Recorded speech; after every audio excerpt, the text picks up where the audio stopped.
جزاء من ربك عطاء حسابا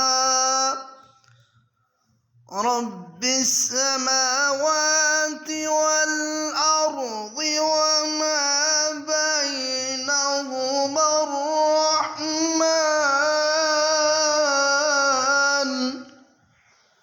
وما بينهما الرحمن لا يملكون منه خطابا